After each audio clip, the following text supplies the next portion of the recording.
एक बार हमारे पास भी एक औरत आई थी, बहुत पहले सुनाया था मैंने। वो औरत आई, कहती मौलाना साहब ताबीज़ दे दो। क्यों? कि मेरा पति मेरा कहना नहीं मानता। हमने कहा क्या चाहती हो कि तुम्हारा शौहर तुम्हारे कहने पे चले? तुम जहाँ कहो उठो वो उठे, तुम कहो बैठे तो बैठ जाए? क्या चाहती हो, तुम्हारा गुलाम बन जाए? तो कहा मौलाना साहब आपने तो मेरे दिल की बात ही छीन ली। देखिए औरतों की प्लानिंग। हमने कहा अच्छा ठीक है, चलो तुम्हारा शौहर ऐसा हो जाएगा, तुम क्या चाहती हो? क्या यही चाहती हो? हमने कहा नाम बताओ तुम्हारा। कैसा मौलवी है? हमने क्यों, क्या हुआ? नाम लूंगी अपने शौहर का। क्यों? अरे नाम लेने से तो तलाक हो जाएगी। हमारे बड़े बड़े मौलाना कहते हैं कि पत्नी को पति का नाम नहीं लेना चाहिए। हमने कहा अच्छा, और हमें उसके मुंह से नाम निकलवाना था।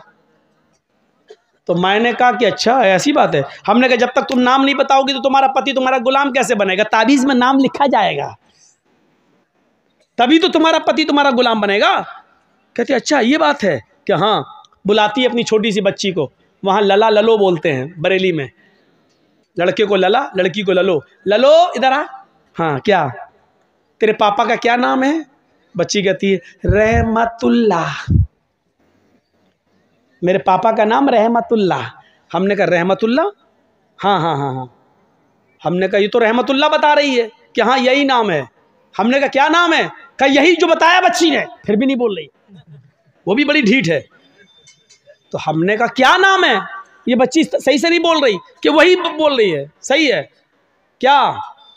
क्या है बच्ची? रहमतुल्लाह। हमने कहा रहमतुल्लाह कि हाँ हाँ जो आप बोल रहे हैं वही है। तो हमने कहा ये नाम तो तुम्हें लेना पड़ता है। कहा कभी नहीं लेती हूँ। हमने कहा तो इसका मतलब तुम नमाज नहीं पढ़ती हो? कहा नहीं नमाज 5 टाइम की पढ़ती हूँ। हमने कहा नमाज पढ़ती हूँ उसमें तो नाम आता है? कहा नहीं आता है। हमने कहा नमाज पढ़ती हूँ तो सलाम नहीं फेरती हो? क्या फेरती हूँ? हमने कहा उसमें तो आता है अस्सलामु अलैकुम बरहमतुल्लाह। रहमतुल्लाह आता है कि नहीं आता है? तो कहती है जब वो नाम आता तो नहीं लेती हूँ। तो हमने कहा फिर क्या कहती हो? तो कहती जब वो नाम आता तो मैं कह देती हूँ अस्सलामु अलैकुम ललो के अब्बा। मैं नाम नहीं लेती हूँ। अस्सलामु अलैकुम ललो के अब्बा, अस्सलामु अलैकुम ललो के अब्बा। बताइए ये हाल है। अल्लाह की कसम उस औरत ने ये जुमले कहे हैं, मुझसे कहे कि मैं नाम नहीं लेती हूँ। हमारे मौलवियों ने कहा कि नाम लेंगे तो तलाक हो जाएगी। बताइए लोगों ने ये बता रखा है, जबकि बीवी अपने पति का, बीवी अपने शौहर का नाम ले तो ये सुन्नत है, ये सुन्नत है। देखिए अल्लाह के नबी अपनी बीवी आयशा से कहते हैं आयशा जब तुम नाराज होती हो तो मैं समझ जाता हूं कि तुम मुझसे नाराज हो, और जब तुम मुझसे खुश होती हो तो मैं समझ जाता हूं कि तुम मुझसे खुश हो। हजरत आयशा ने कहा अल्लाह के नबी कैसे? मैं तो कभी जाहिर नहीं होने देती हूँ अपनी नाराजगी, फिर आप कैसे समझ जाते हैं? मैं नाराज भी होती हूँ तो हम जाहिर नहीं होने देते कि मैं नाराज हूँ, फिर आप कैसे समझ जाते हैं? फरमाया आयशा शौहर हूं तुम्हारा, चेहरा पढ़ता हूं, जानता हूं तुम्हें। का नहीं बताइए आप मेरी नाराजगी का पता कैसे लगाते हो? फरमाया आयशा जब तुम मुझसे नाराज होती हो तो कहती हो किसी बात पर इब्राहिम के रब की कसम। क्या कहती हो? नहीं नहीं इब्राहिम के रब की कसम मैंने ऐसा नहीं किया, इब्राहिम के रब की कसम मैंने खाना खा लिया, इब्राहिम के रब की कसम। जब तुम मुझसे नाराज होती हो तो कहती हो इब्राहिम के रब की कसम, और जब तुम मुझसे खुश होती हो तो कहती हो मोहम्मद के रब की कसम। मोहम्मद के रब की कसम मैंने खाना खा लिया, आप दिखाइए। अल्लाह के नबी मोहम्मद आपके रब की कसम, मोहम्मद के रब की कसम। आयशा जब तुम मेरा नाम लेती हो तो मैं समझ जाता हूं कि तुम मुझसे खुश हो। आयशा की उम्र कितनी है? 9 साल। और अल्लाह के नबी की उम्र कितनी है? 54, 54 साल। लेकिन मियाँ और बीवी के दरमियान इतनी लंबी उम्र का फासला होने के बावजूद आयशा क्या कह रही हैं? मोहम्मद के रब की कसम। और अल्लाह के नबी क्या कह रहे हैं? नाम लो। क्या कह रहे हैं? नाम नहीं लेना चाहिए हैं, मैं पति हूँ। क्या कह रहे हैं? जब तुम मुझसे खुश होती हो तो मैं समझ जाता हूँ कि खुश हो, क्योंकि तुम कहती हो मोहम्मद के रब की कसम। यानी बीवी जब अपने पति का नाम ले तो ये मोहब्बत की अलामत है, मोहब्बत की अलामत है। मैं तो कहता हूँ कि नाम लेना चाहिए, हर औरत को नाम लेना चाहिए। कुछ जाहिल औरतें क्या कहती हैं? बच्चे का नाम है फरीद तो अपने पति को बुलाएंगी, आदमी का नाम है सलीम तो ये सलीम नहीं, ए फरीद के पापा सुनो। और जब तक फरीद नहीं था तब तक क्या कहती थी? शादी तो तेरी सलीम से हुई है ना, फरीद तो 1 साल के बाद आया है ना। 1 साल तक वो क्या था? ए जी, ओ जी, बस कहां तुमने अपने आप को बना लिया। जी सुनो, अजी सुनो। और जब बच्चा पैदा हो गया, ए फरीद के पापा, ए नसीम के पापा, ये अजीब सिस्टम है। नाम लो डंके की चोट पर। सुनो मेरे भाइयों, हजरत अली ने क्या कहा था? बुखारी शरीफ की हदीस के अल्फाज हैं। हजरत अली कहते हैं, इरतहालत दुनिया मुदबिरतन। लोगों, ये दुनिया जो है जिसके पीछे तुम पड़े हो, सोना और चांदी, दौलत, पैसा और माल जिसके पीछे तुम पड़े हो, ये दुनिया तुम्हें पीठ दिखाकर भाग रही है। वरतहालतिल आखिरत मुकबिलतन, और आखिरत तुम्हारे सामने आ रही है। आखिरत तुम्हारे सामने आ रही है। अच्छा सुनिए, मेरी उम्र इस वक्त 40 के करीब हो चुकी है, 1-2 साल ऊपर ही है, कम नहीं है। तो 40 साल का मतलब क्या हुआ है? 40 साल, मान लीजिए अल्लाह ने मेरी जिंदगी 70 साल की दी है, तो इसका मतलब क्या हुआ? एक मिसाल दे रहा हूं, 40 साल दुनिया ने मुझे पीठ दिखा दिया है। दुनिया मुझे पीठ दिखा चुकी है। 40 साल मुझे पीछे छोड़ चुकी है। दुनिया ने मुझे 40 साल के पीठ दिखा दी है। यानी अब जर्जीस ये चाहे कि ये 40 साल मुझे दोबारा मिल जाए, तो ये दुनिया जर्जीस को वो खोए हुए वो 40 साल वापस नहीं कर सकती है। वल आखिरतु मुक़बिल, और आखिरत जो है, वरतहलतिल आखिरतु मुक़बिलतन, और आखिरत सामना कर रही है। यानी 40 साल हमारी दुनिया से छूट गए और आखिरत के 40 साल हम करीब हो गए। यानी आखिरत आ रही है और दुनिया पीछे जा रही है। तो अल्लाह के नबी क्या फरमाते, हजरत अली क्या कहते हैं?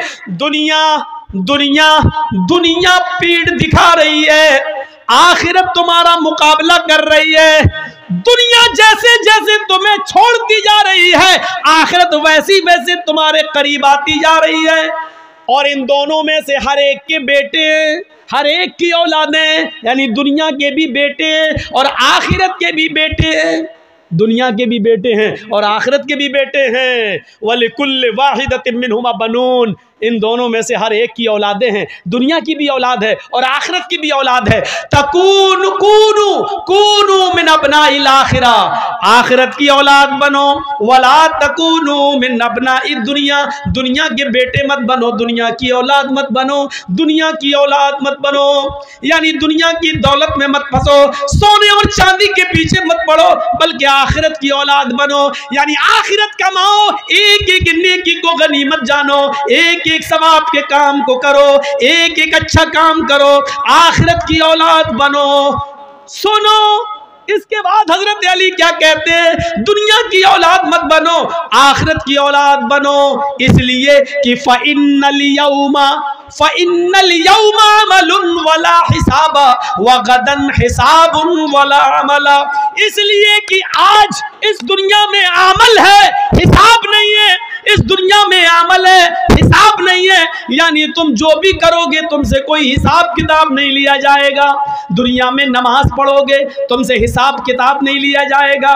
रोजा रखोगे, कोई पूछताछ नहीं होगी। शराब पियोगे तो तुमसे कोई पूछेगा नहीं। जुआ खेलोगे तो तुम्हारा कोई हिसाब किताब नहीं होगा।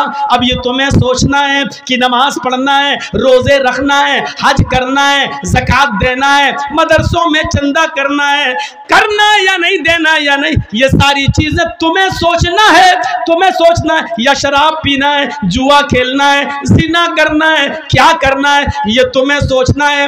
लोगों, फ़इन्नल यौमा अमलुन वला हिसाब, दुनिया में अमल है, हिसाब नहीं। आज अमल है, कोई पूछताछ करने वाला नहीं। वगदन हिसाबुन वला अमल, और कल कयामत के दिन हिसाब किताब होगा, कोई अमल नहीं। कल कयामत के दिन हिसाब किताब होगा, कोई काम नहीं। अब न शराब पीने दी जाएगी, न नमाज पढ़ने दिया जाएगा, न तुम्हें रोजा रखने दिया जाएगा, न जुआ खेलने दिया जाएगा।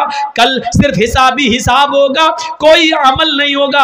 आज अमल ही अमल है, अच्छा करो या बुरा करो, कोई हिसाब नहीं है। अब तुम्हें सोचना है अच्छा करना या बुरा करना है। आज अमल है, हिसाब नहीं। कल हिसाब है, अमल नहीं। दुनिया में अमल है, कोई पूछताछ करने वाला नहीं, और आखिरत में हिसाब है, कोई अमल करवाने वाला नहीं। मेरे भाइयों, अब हमें और आपको सोचना है कि हमें क्या करना है। यह हजरत अली रजी अल्लाह ताला अन्हु ने बयान कर दिया है और बता दिया है। अब हमें और आपको अपनी जिंदगी के बारे में सोचना है कि हमें क्या करना है और क्या नहीं करना है। बनाइए अपनी जिंदगी। तो हिंदू धर्म और इस्लाम की बहुत सी बातें मिलती हैं, बहुत सी बातें मिलती हैं। तौहीद भी मिलती है, आयतें और मंत्र भी मिलते हैं, और कलमा भी मिलता है, नमाज भी मिलती है, रोज़ा और हज भी मिलता है। हर चीज़ में हर चीज़ मिल रही है, यहाँ तक कि मरने के बाद दोबारा ज़िंदगी भी मिलती है। हिंदू धर्म में भले ही ये कहा जाता हो कि 7 जन्म है, इंसान मरने के बाद अच्छे कर्म किए होंगे तो इंसान बनेगा, बुरे कर्म किए होंगे तो कुत्ता, बिल्ली, चूहा, बंदर, छछूंदर ये सब बनेगा। लेकिन हकीकत ये है मेरे भाइयों कि हिंदू धर्म के अंदर भी मरने के बाद एक ही जन्म है। मृत्यु पश्चातम द्वितीय जन्मम भवति, ने तृतीय ने चतुर्थ ने पंच ने षष्ठ ने सप्त ने अष्ट ने नवम ने दशकंका।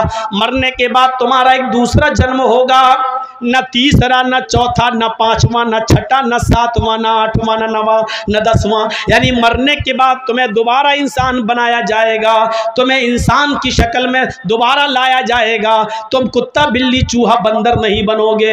यही कुरान कहता है कि मरने के बाद ऐ लोगों, हम तुम्हें दोबारा जिंदा करेंगे, हम तुम्हारी हड्डियों के पोर तक को बना देंगे। क्या तुम ये समझते हो? अयहसबुल इंसानु अल्लन नजमा इज़ामा, इंसान ये सोचता है कि हम उसकी हड्डियों को हरगिज़ जमा नहीं कर पाएंगे। बला कादिरीन अला अन नुसव्विया बनाना, अरे हड्डियां तो छोड़, हम हड्डियों, उंगलियों के पोर तक बनाने के ऊपर कादिर हैं। उंगलियों के पोर क्या हैं? ये उंगली है, ये पोर है। और अल्लाह ताला ने यह उंगली क्यों कहा है? उंगलियों के पोर भी, यानी मरने के बाद इंसान की हड्डी गड्डी सब मिल जाए, सड़ जाए, गल जाए, कुछ भी हो, और जब क़यामत के दिन अल्लाह जिंदा करेगा तो अल्लाह कह रहा हम हड्डी नहीं, उंगली नहीं, उंगलियों के पोर तक बनाने पर कादिर हैं। जैसा था वैसा।